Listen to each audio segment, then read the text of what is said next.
Those by the piano, Leon Huff, Leroy Lovett, Tommy Bell. And you recorded Lee Johnson there, or was that? No, they recorded that Big Lee Johnson session. That was when I was in the Army. And that's it. Was that Reco Art? No, that might have been Reco Art. Yeah. With that guy, the Arnold label. What was his name? Glenn Arnold? Oh, Glenn Arnold, Billy Arnold. Yeah, Billy Arnold. Yeah, nice guy. And the Lee Johnson was with the Dials, or He right? sang with the dog. He wasn't with them. But the Dials sang on that. Behind them. Yeah, they were the backup group. All right, tell me, just because I'm new, tell me where you're from and where'd you grow up? You said I West grew Philly. up originally like the West Philly area, 62nd and Master. Okay, Right. so on the north side. Of West Philly. Yeah. You know your area, I'm, right? I'm not too far from there. Where were you from? I grew up in Mount Airy, but I'm on 33rd and Oxford right now. Oh, okay. Oh, that's real North Philly. Yeah, Now. Bobby Eli's territory. That's Bobby Eli. Yeah, where Eli was. There's a super talent that's got kind of lost in the shuffle a little bit. Yeah. Yeah, But he he recorded. did get out there. He got a lot of good. Yeah. He wrote a ton of killer stuff. So. Yeah. He recorded at Sound Plus with the Melron label. Yeah. That was a load of junk, though. No, it really was. The early stuff was good. Yeah. When Bobby got involved, it started. But then Bobby somehow got started on his own away from that, and it was just, he could hang in there with Tommy Bell Yeah. and things like that. Dobbins, at one time, the school, Yeah. it had Tommy Bell, Bobby Eli, and Phil Hurtt. All in the same. In the same, I think it might have been the same graduating class. There was a singing group called the Sweethearts. Yeah, I heard that. And they made a record with Yeah, Bobby. from there? Yeah. They were from Dobbins. So you grew up in West Philly. Where'd you go to high school? Well, no, by that time I was in the Northeast. I went to Lincoln. Okay. I went to elementary, there was school Cassidy, Okay. at 65th Street. They just Yeah. tore it down, the beautiful old building, and put some slop. Right. That's what they do there everywhere. They're doing it everywhere. Yeah, I know. Here's a school, it was so beautiful. And, Yeah. oh, man. Were you into music there? Were you in the music program? Or? No, I really didn't get into any kind of music till I was at Lincoln, and I had one half a term in their choir. Was there any singing groups from Lincoln? Like any groups? Do you remember? That guy that did Rocky. Who? Bill Conti? Yeah. No, He did Rocky. the guy started in it. Oh, Rick Balboa. Yeah. What's his name? Oh, Sylvester Sylvester Stallone. Stallone. Oh, he went to Lincoln, but after you. Yeah, it's about 5 years after. But when you were going to Lincoln, were there any singing groups or? No, not that I really Huh. what you call it. So then you moved to the Northeast. Did your parents move out here? Yeah, but when I was in West Philly, my mother gave me guitar lessons Okay. from Spina's, and I think Spina had he had Pete Dino. I'm guessing, and Joe Renzetti. Oh, really? He had some super Teachers? talents, and he liked what I could do. Mhm. And so he started, instead of giving me a piece of music with was a hit at that time, Yeah. he would just write out the music, and I'd start playing, and I'd say, "That's near you," you know. But then we moved up here, so I kind of lost it. Did your parents play at all? Did either of your parents? No, my father could drum, and he could play the flute. Huh. So what year did you graduate Lincoln? Out of Lincoln, 56. And then you made a recording of like your own songs. No, I was working in the post office. Which one? Right out of high 30th school? and Market. Right out of high school? Yeah, a little bit, about a year out or two. Okay. And it's kind of like the way the post office was in. It was in part of the movie where they had those machines. You had to do 2 hours on that. Yeah. And then you sit for 2 hours. And one day I was writing, I was working, and I loved Carl Perkins' music. Sure. So, I mean, I think he's just fabulous. He just didn't have the career. Right. And I thought I was singing one of his songs, you know? And it was, I can't think of the name, something Honey. Honeycomb? No, it was a song I was writing as I was working there. And But it was in the sound of a Carl Perkins tune. yeah, Nice. so I liked that. So then, like when I had a chance, you walk from one area to the other, I would sing that. And then I was sitting there one night, and I start writing a new thing all together. And I love Johnny Maestro. And then I was singing a song, "Let Me Take You to the Prom," and it was mine.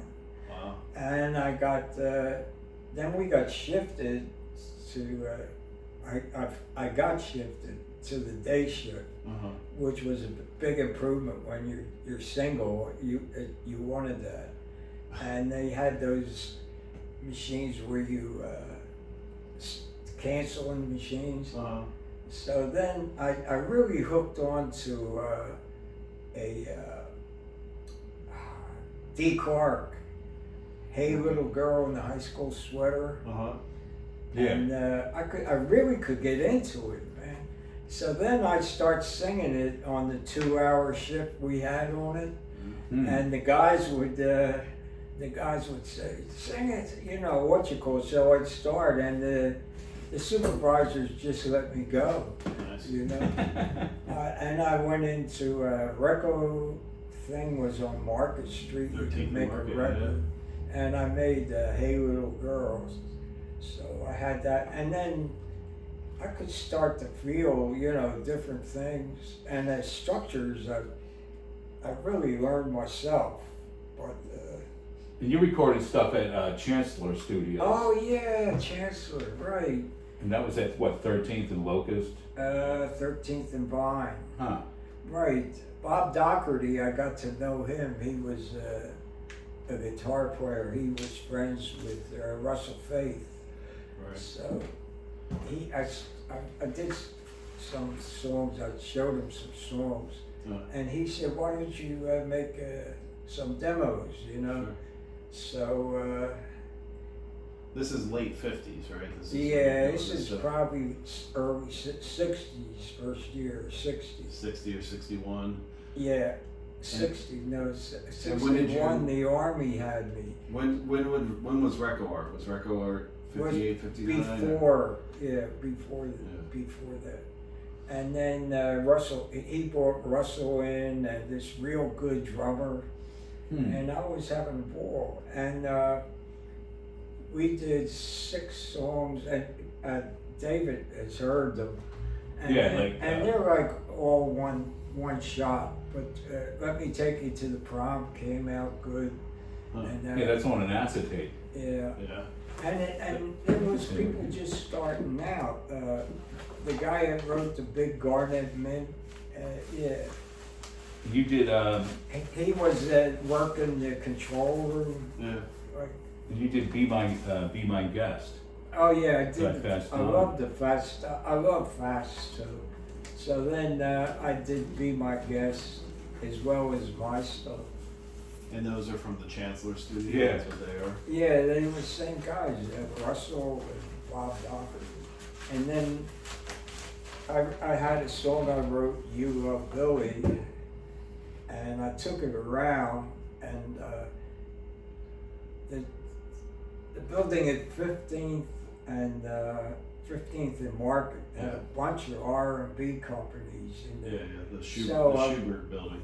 Yeah, it had everybody, you Yeah, know. Was that the Commercial Trust building? Commercial Trust. Yeah, it had a lot of labels in Is it. that in there, right? And 250? super talents, man. I don't think that building is there anymore. No, they knocked it They down knocked it in down. like 60. So that's not the Schubert, the 250 South Broad? Nah, No, that's a different building. yeah, it's a different. So earlier there was another one that. Yeah, there was Yeah. another building, The Commercial Trust Commercial building. Trust. And there was, and that guy had that Big Daddy label in there. Oh That- yeah, that he was in had there. Sonny Fulton. Sonny Fulton had a big record out of there, Rocked Up. Yeah. I mean, it really was. You could. Sugar It Water. was the equal of being in a couple of the New York Yeah, buildings. yeah. You could walk from floor to floor, and you learn different people. Meet people, right? Didn't you hook up with Ben Donnelly around that time? With No, it was after.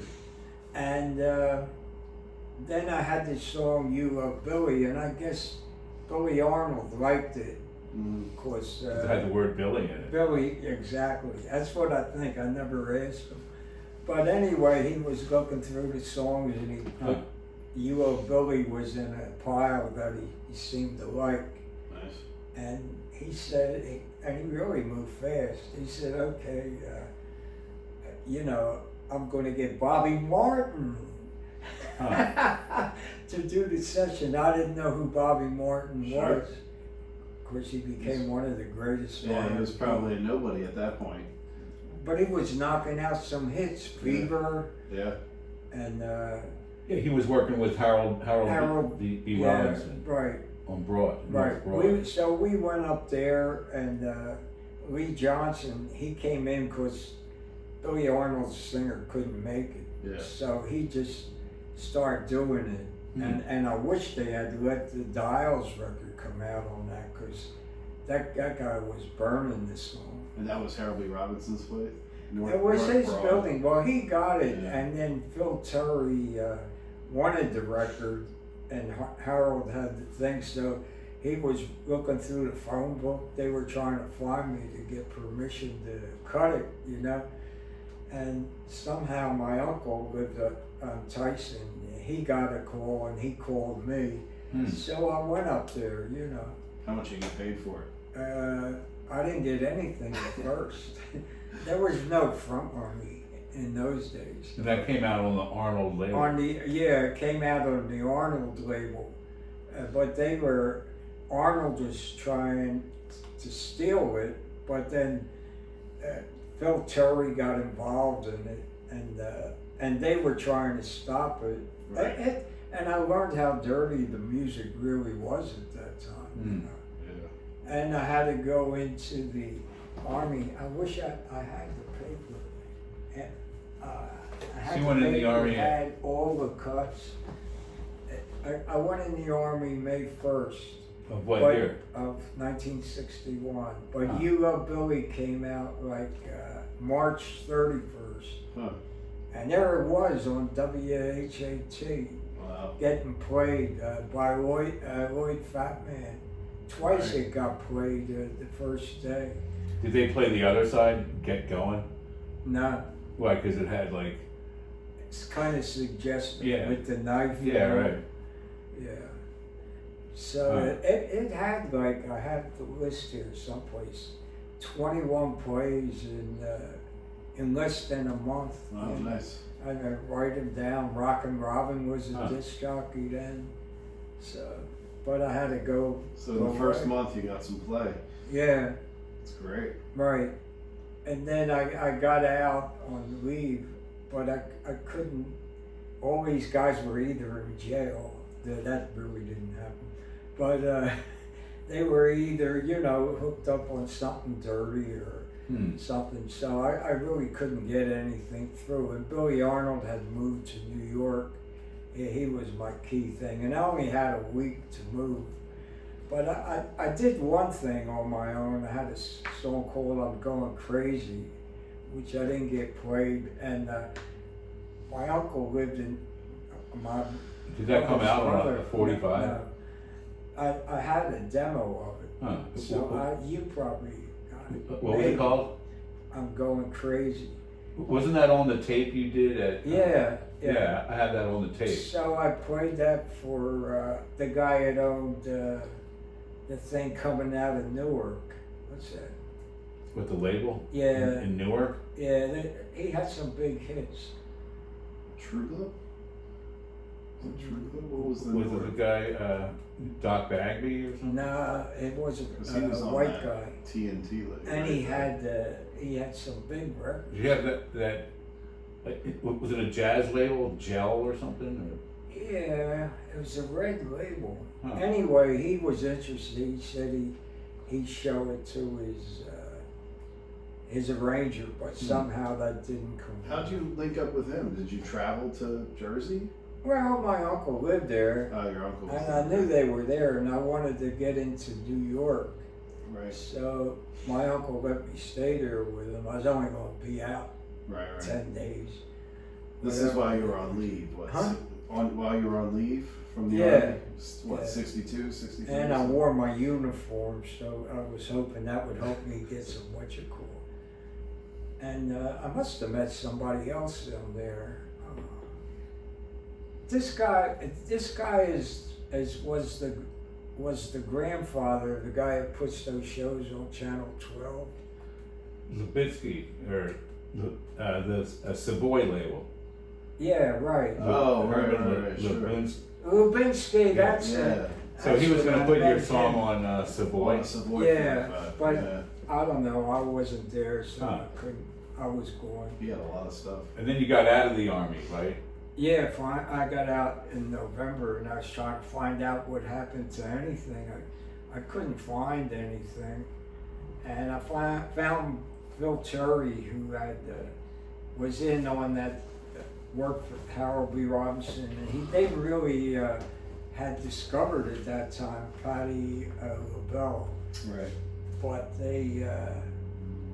she was under contract.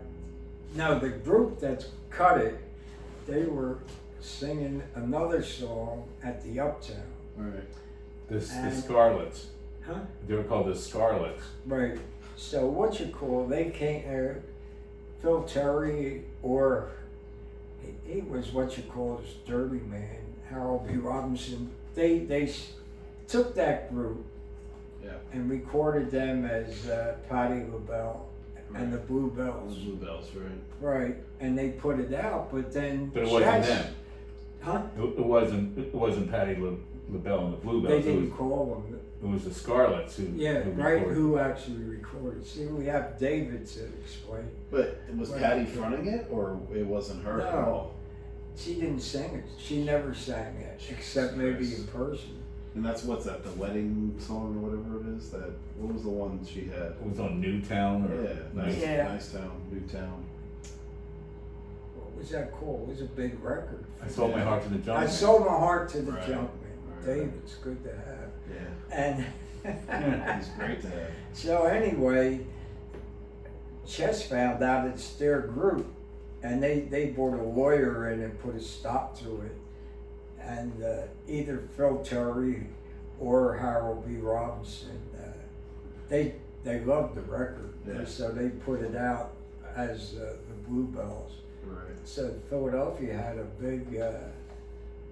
big R&B single, Yeah. and they had recorded it actually too. Phil Terry produced it. Didn't like Patti LaBelle and the Bluebells do that song again? Like they made another recording of it where it was actually I'm them. not sure. Huh. Oh,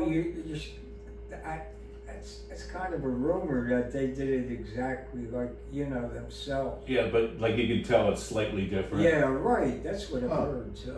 There's a later pressing of it. Yeah. That's why they had the two. Well, not why they had it. They had two labels coming out of there: Newtown and Nicetown. Yeah, they had a bunch of labels. Yeah. Like Sunset and They did Sunnybrook. Fever on that. That's when Bobby Martin really got a chance to Really? stretch out. So that was the one good thing that happened, Yeah, as Aaron- well Aaron as Patti Levinson's- LaBelle. Aaron Levinson's uncle, right? That's what they say. Grandfather, yeah. What? The guy we know is his grandfather or something had something to do with it. Yeah, Levinson. Levinson. He was a songwriter. Yeah, what Where did he you, write? or you see his name on a lot of You those. see his name on those records, but You don't know what song? he says it was. The guy says he's talked to his grandfather about it, but They're all deceased. Anybody with that? yeah. And That label. then Terry and Robinson had a big fight Oh really? over who owned the master. Right. And then they wound up in court and never spoke again. And they messed up a good thing. Because actually Phil Terry could somehow put a good session. And they had Bobby Martin too. Right. So So that you're was- doing little writing for studio gigs, and then what when did you start working up here? When were you working at Impact or Sound Plus or any of that stuff? No, when I got it, I ran into a guy, Henry Fayes, that lived over on Diskin Street, and he managed Lee Johnson. Okay. And Lee Johnson had the original record on You Love Billy. Okay. So, and he had this with strings and everything, and I thought, wow, thought, now it's gonna happen. Lee Johnson will be a big star and you'll be left out, you know? So I got together with my brother and with Gil Lipschitz, and we created Lash Records. Right. What did Lash stand for? L. Lipschitz, Lipschitz, Steve was Lipschitz's friend. He was in there, but then he left. Huh. And Howard. Howard was H. And who is A? Alan, my Oh, brother. Okay, so it's L for Lipschitz, Lipschitz, A for Alan, right? S for this guy Steve who Right. dropped out, and H for Howard. Okay. Yeah. And then you had the Lee Johnson single, was the first single on the label, First record on the label, yeah. and that was done at Sound Plus. I think it was born at 12th and Market. Record. yeah, Leroy Lovett did it. That's how I met Leroy Lovett. And Bendinelli. Bendinelli Yeah. came along. Is that the same Lee Johnson as Apollo? And Yeah, all that other stuff. yeah. Apollo, Lash. It was on Cherry too. Taxes on Taxes. How many labels was he on? And Oh. he kept recording I know the same 3 song. or 4. Yeah. And they were all his song, Love Me or something, right? Yeah. Yeah. Yeah. He never gave up on that song. I got to see him again when he was interviewing by Bob Bosco. Huh. And Oh, Bob. Good old Bob. And then how did you hook up with Sonny Fulton? Yeah. What's Sonny's story? we had Sonny Fulton, because I knew Sonny Fulton from before I went in the service. Huh. He was in South Philly though, right? Who, Sonny? Yeah. Yeah, he was. And they used to bring him in to coach all of their R&B singers that weren't that good. And Yeah. I got to see him in the little bit I hung down there. And found it, you know, and oh man. He was in a And group he called. did Locked Up. Yeah. Didn't he do? Was in a group. He was in a group called the Mix Masters. That was like Might have an been. early group of his. But he charted with Locked Up. I think he took the like number 101 or something, and he got a contract with United Artists from that. Huh. So, and I saw that when I was in service. So then Leroy Lovett called me one day. He said, do you guys, he'd speak to me and he would call the other guys. He said, do you guys still like Sonny Fulton? I said, yeah, you know, he's great. And he said, United Artists just released him. Lieber and Stoller weren't interested in recording them. Do you want to record them? And he had demos that he had done with United Artists. So I heard it. I didn't pick up the song, I'm being honest, the way I could pick up songs later. Yeah. But we just went in there and he recorded live, I think he's almost the only singer I ever recorded live. Really? And he had the Willettes on the Yeah. background, the from the gospel singers. Oh, okay. Yeah, Willow Ward. Willow The Ward, Wards, okay. she was in there. So who was your session guys? Who'd you use? Oh, Leroy Lovett, of course, where he produced like the whole thing. Yeah. And we had the Willettes, it was his Willow Ward's group. Wow, yeah. Background vocals, right? So who's drums? Who's We had a guitar player I liked, but I'll never remember. his name? And we had a bass in there, and Lovett played the tambourine. But it wasn't the guys. It wasn't Baker. It was all the Sound Tony Plus Baker. guys, right? Who was No, that? they were Lovett's guys. Huh. Which played on a lot of the Bendinelli stuff, right? No, they. Huh. I think when Johnny Madeira got it in there, probably he had Lovett as an arranger, and he probably wanted his people. I'm sure he wanted his people. Yeah, John. John, did you get to interview John? Yeah, I went out to lunch with him a couple of years Oh ago. wow! 2 years How ago. was that? He's great. He's got his wife has got some health issues that are serious, so he's dealing with that. He's But got to have a ton.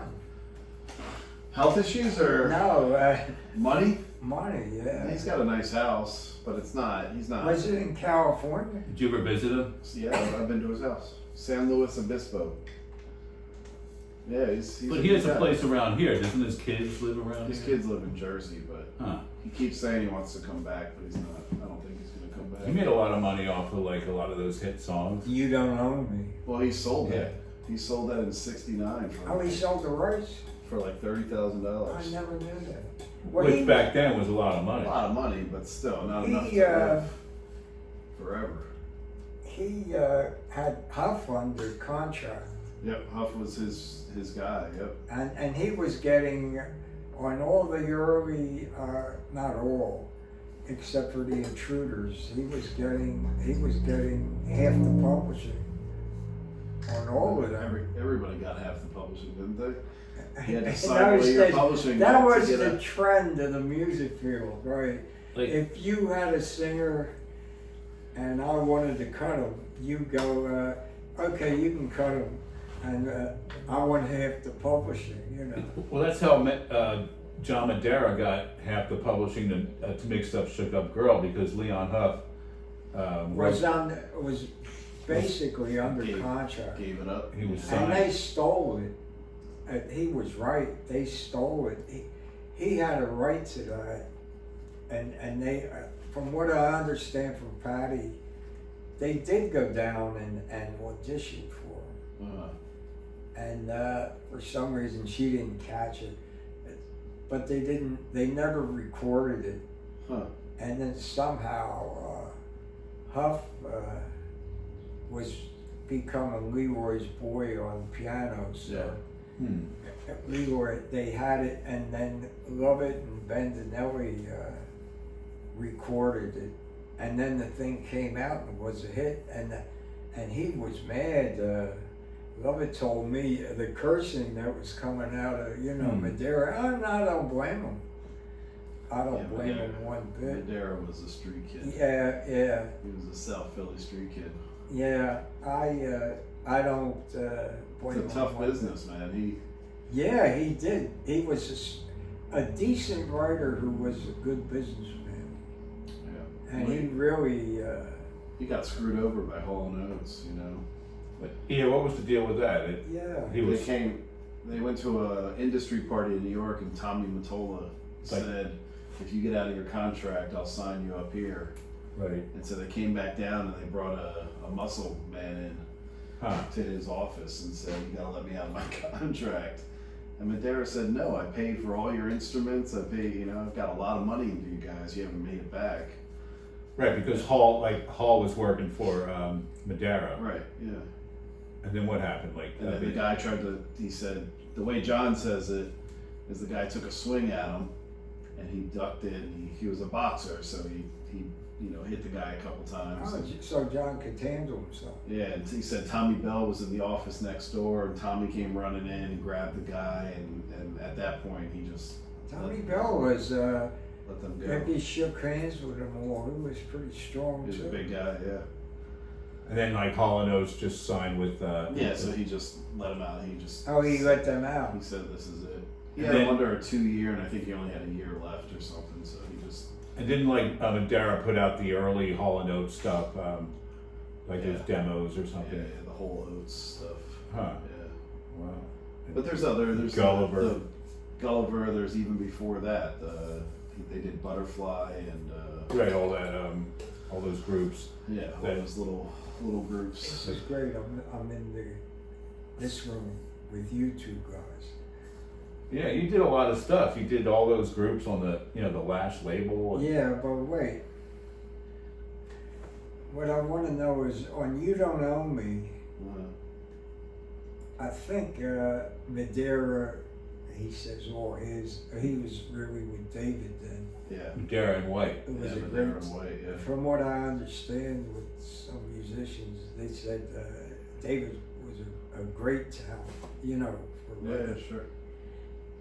Now, they took the original pianist Out. and they put another pianist. Yep. Was that pianist either Leroy Lovett or Leon Huff? It was in New York, so no.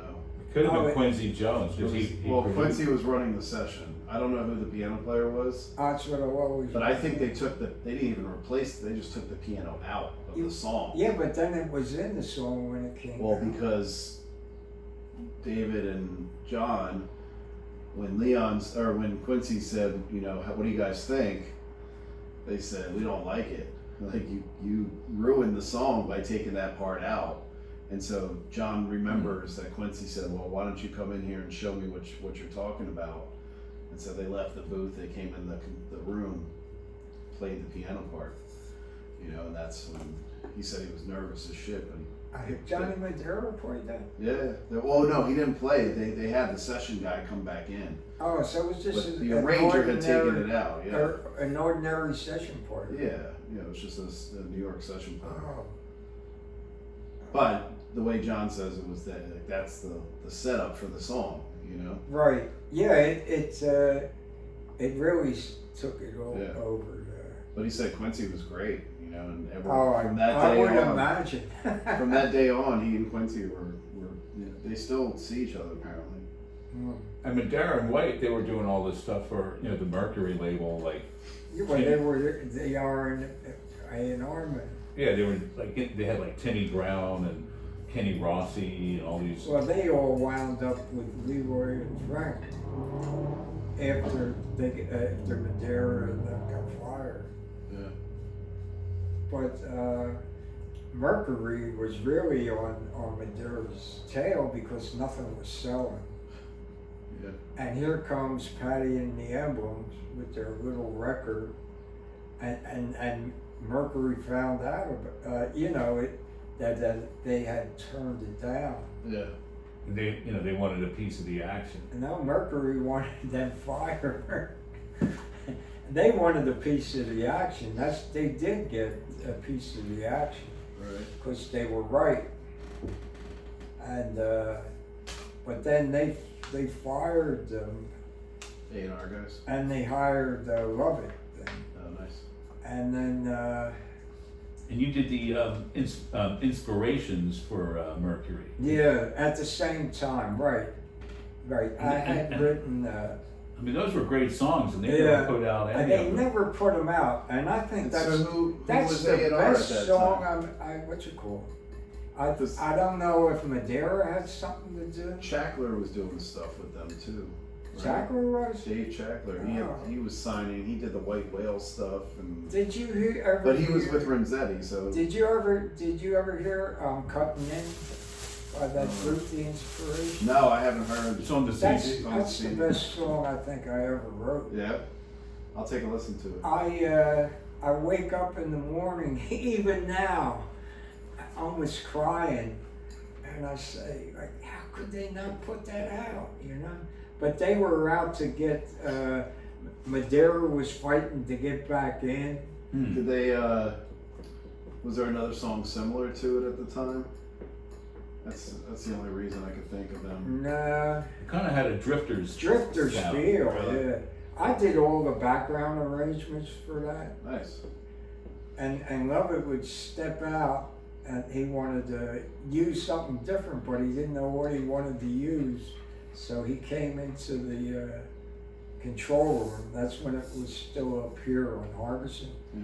And he said, Howard, get with the boys and get a background. So were you doing strings and horns and all that stuff too? No, I didn't do strings and more.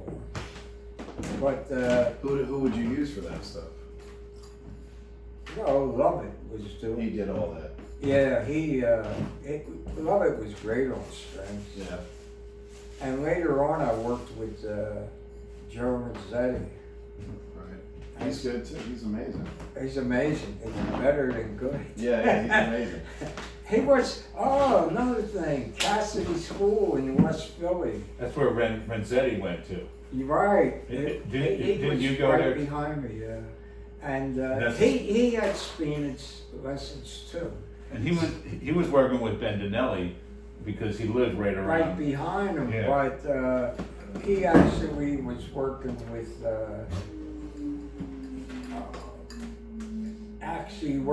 the guy that had the guy that had the group on Mercury, Jerry Ross. Jerry. Right. He had them, and Gamble was down there too, but Well, Gamble had a record store, right?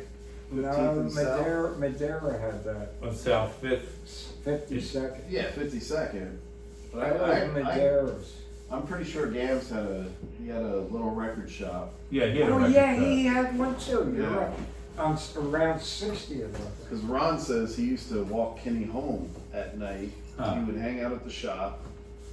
I'm working with a singer now named Ron Akins, who was he was in a group called United Image with Darnell, somebody. But anyway, he grew up with Chubby Checker. His brother was in the Guy Tones, which was like a local doo-wop thing. Yeah. But he said he used to sit in the shop. Dee Dee Sharp used to be in there working the counter.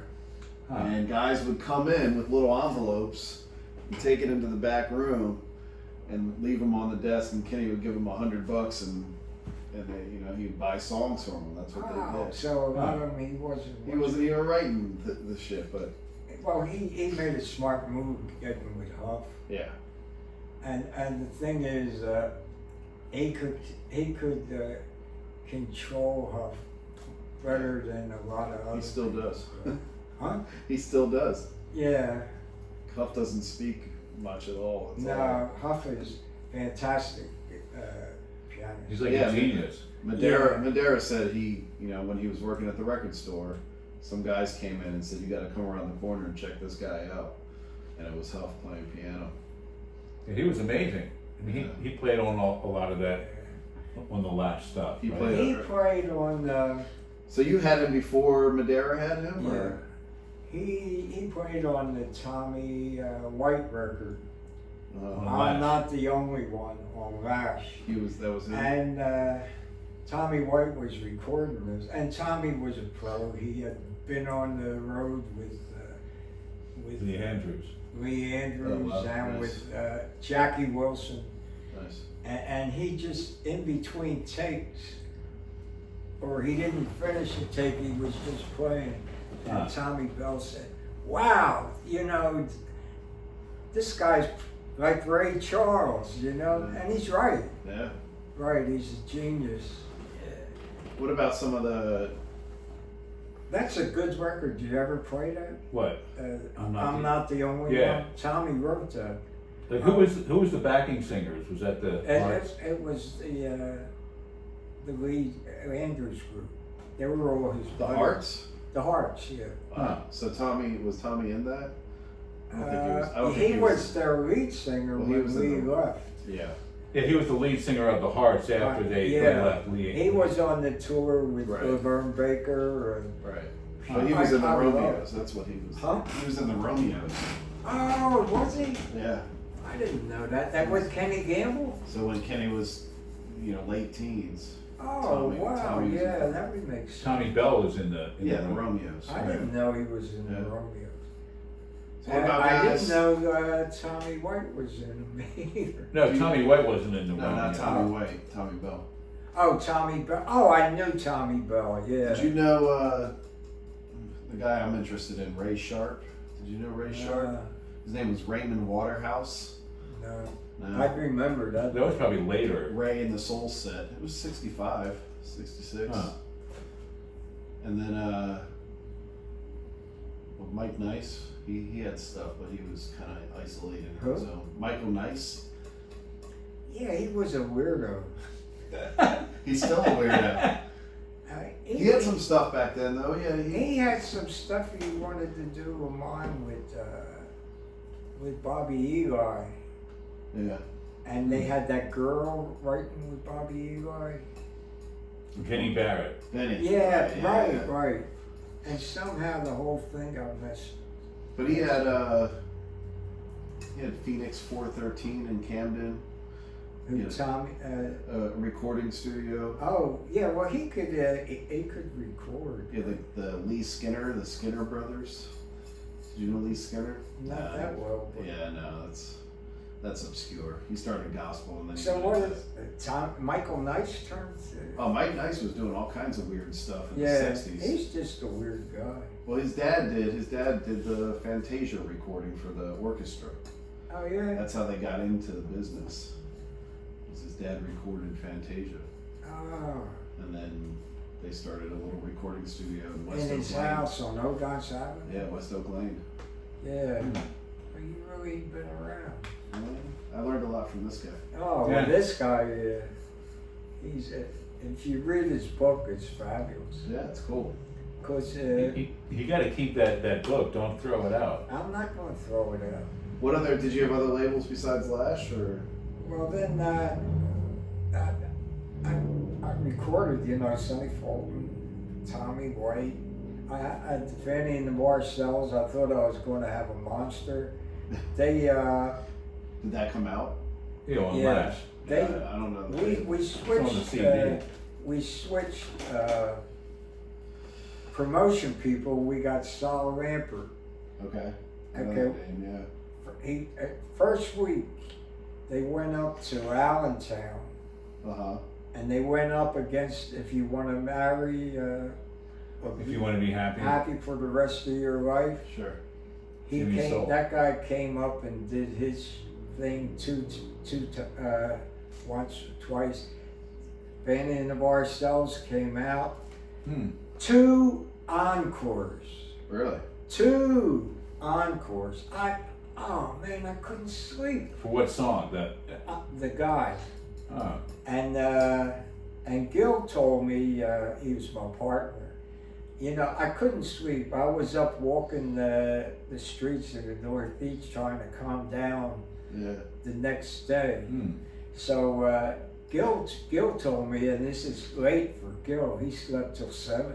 Wow. And he knows Gil's girlfriend is the guy up on Cotton that has the record shop. The old record castle. Yeah. So anyway,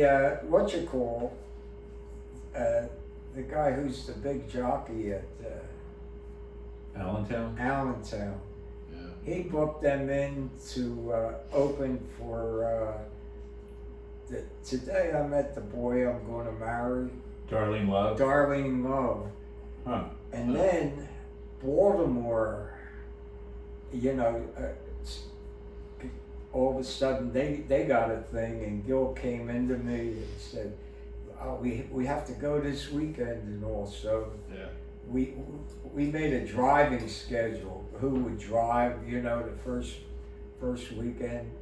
And they went down and they were tearing it up.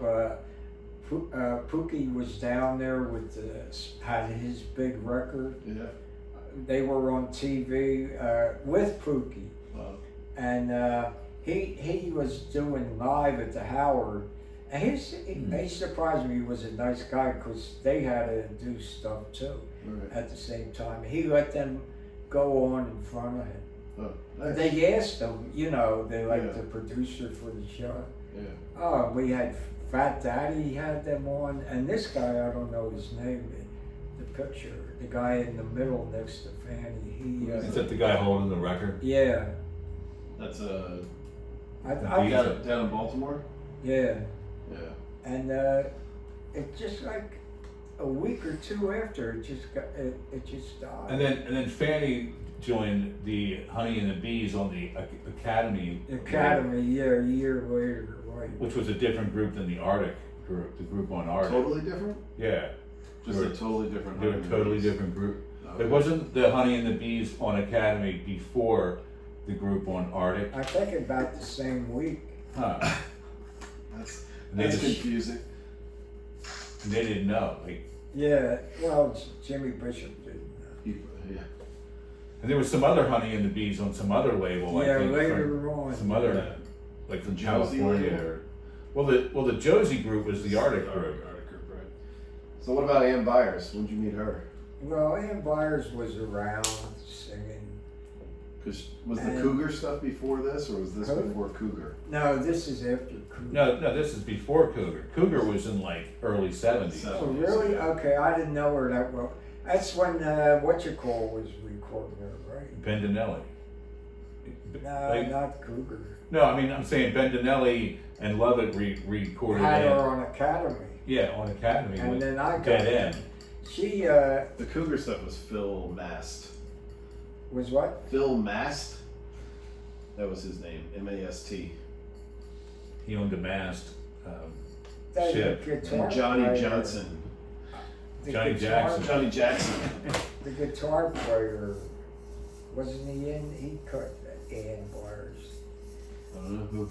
Ann Byers, I got in with the Academy with Fanny and the Marcells. Yeah. And Ann Byers was always looking for a song, Did you meet Ann Byers? No. Oh, I you found a did. picture of her, but that's it. Oh, you got a picture? He's the only guy that has a picture of Ann I Byers. have a picture. Is that going to be on our record? Yeah, Yeah, should be. Okay. Did I send it to you? I don't think so. Yeah. We gotta get it going. I think I And we had a song, by then I was writing, Lash had all gone apart, and I was writing with Phil Hurtt. And And you did the stuff with Timmy Carr. yeah, later. But we got Ann Byers because she was always looking for a song, and if she liked his piano player. I can't think of his name. Look at that. Came up. I think that's No her, but problem. I can't be sure. Can you email that to me? Sure. Cause, That's great. 'cause we need that for the sleeve. I don't think she looked that good. But with pictures, Yeah, you never know. you get a good photographer. Wilcox Cafe. Her husband, he had a grocery store Yeah. and he ran a book. What was his name again? Robert Walker. Yeah, I seen it. And he liked to I seen his name. reach his hand in his pocket Uh-huh. while he was talking to you Uh-huh. and bring out an unbelievable wad of money, I think he paid for some of her later sessions. Yeah, because you see Robert Walker's name on some of those Virtue singles that she did. Yeah, So he must have paid for the session. and we got to do, that was a spotlight with, we had done that with the second, our Honey and the Bees, when I started working with Phil. And she heard the song, and they were both on Academy, so she went in, and Academy loved her, and they took Fanny and the Marcells off of that, and they put Ann Byers on that, and she did the record better than we did. But It wasn't a hit. Nobody knows if she's alive or she. Didn't you say she died in a car accident or? Yeah, Ann that's Byers? what I've heard. Ann Byers. Ann Byers? I wonder if you could find out about that on the internet. We might be able to. There might be an obituary if we knew what year. Oh yeah, right. Maybe it's Ann Byers. But that was in the late '90s, Okay. because she was recording a lot of stuff with Frank Virtue. Frank Virtue, and that's why Frank Virtue was always. He wanted to take what you call. Jana from. Did you have that song that Jana from England did on on Virtue? What was that called? It was it. Yeah, what the hell is the name? Isn't this? I wrote that with Benny, right? Yeah, isn't that the song that Alfreda Brockington did? Yeah, no, I don't think it was. Give me what you're giving her. Was that it? Jana from England. Jana from England. She didn't do a bad job, you know. I wasn't down there because I had a hernia operation. Huh. But Benny worked. Benny was coaching singers, and he could coach you like so much better than you could sing, you know. Wow. Give me what you're giving her, waiting for your touch. Give me what you 90 degrees. What about Bud Ross? Those guys were up here, right? Give me what you're giving her is the thing. He had Bud Ross had Alfreda Brockington too for a minute. Huh? Spilt milk. Yes. She did. Oh, spilled milk. Bud Ross. Who's Bud Ross? Ross Mastico. What's his name? Don't laugh. Tell me what his name is. Mastico. It's Ross Matico. Matico. But Mastico's better, so you should use that. Yeah. Okay, so who are we talking about now? So he was here, right? You just said He lived on Princeton Road. Let's see if I can find a good picture of him. Hey, we're gonna have to get out of here before This is when he was older, but Ross Mastico. He was a car salesman. But he did some Tommy Maris. You know that name? No. Nobody knows that. Nobody knows that stuff. But what was that the record Jana from England did that Howard wrote? Jana? Yeah, Jana. Howard Ravitsky. Ravitsky or Ravitsky? Vit. Alright. It was on the Virtue label, Jana from England. Jana. I don't see it here. Could have come out, they could have listed it as just Jana, Jana. Jana. On Virtue.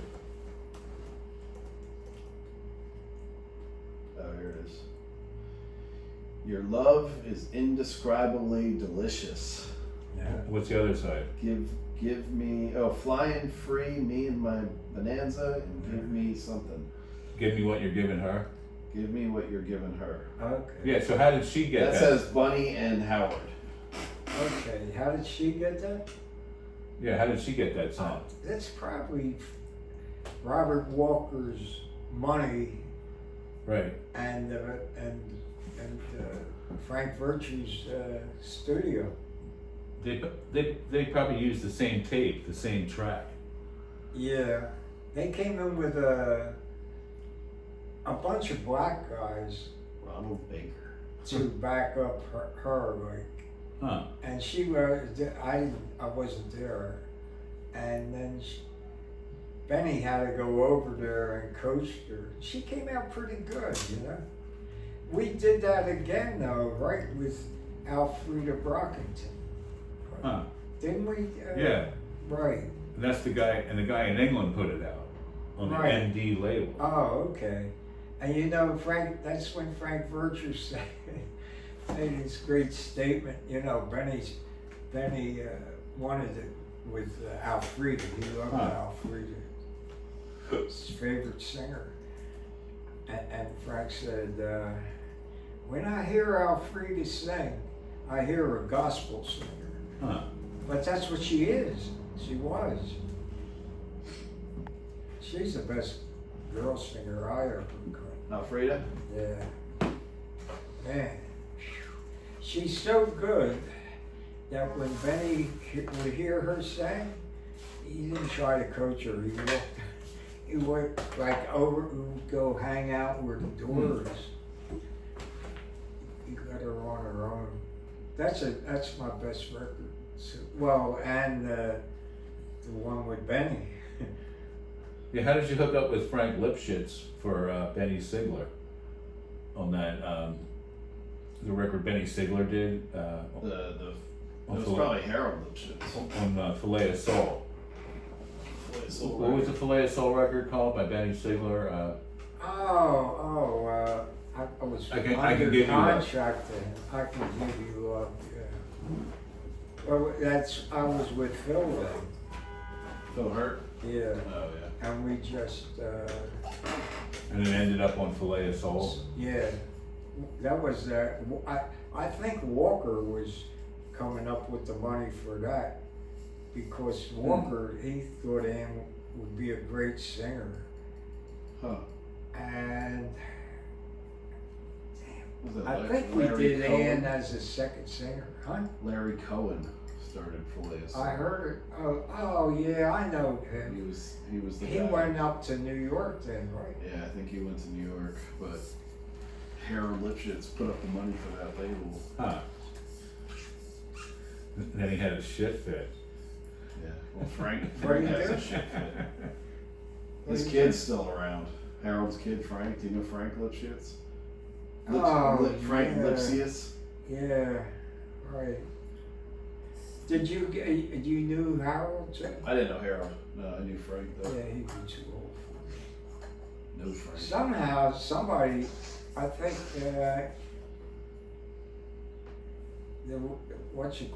he knew. He bought the money for that session was from Robert Walker. That's coming back to me. Okay. For what? The Benny Sigler thing? Yeah. Huh. Well, he just put his hand in his pocket. Yeah. Everybody came. Huff came. Whoever you wanted. And that has Where was that recorded? I was recorded at 12th and Race when So- Tony Lewis. Yes. Sigma before when it was Reco. That was a song Phil and I wrote.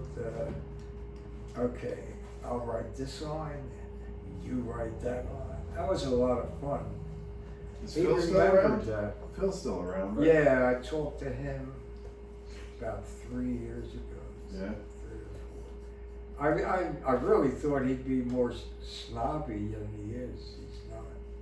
He seemed like a nice guy. You know? Yeah, no, he seems like he's a nice guy. Yeah. He was at Bobby's funeral, right? Yeah, I think so. We should probably head out before like rush hour. Sure. What was the other side of? I Can Give You Love. I can get. Yeah. I forget. It's on the I don't think it's on the CD. It's on Filet of Salt.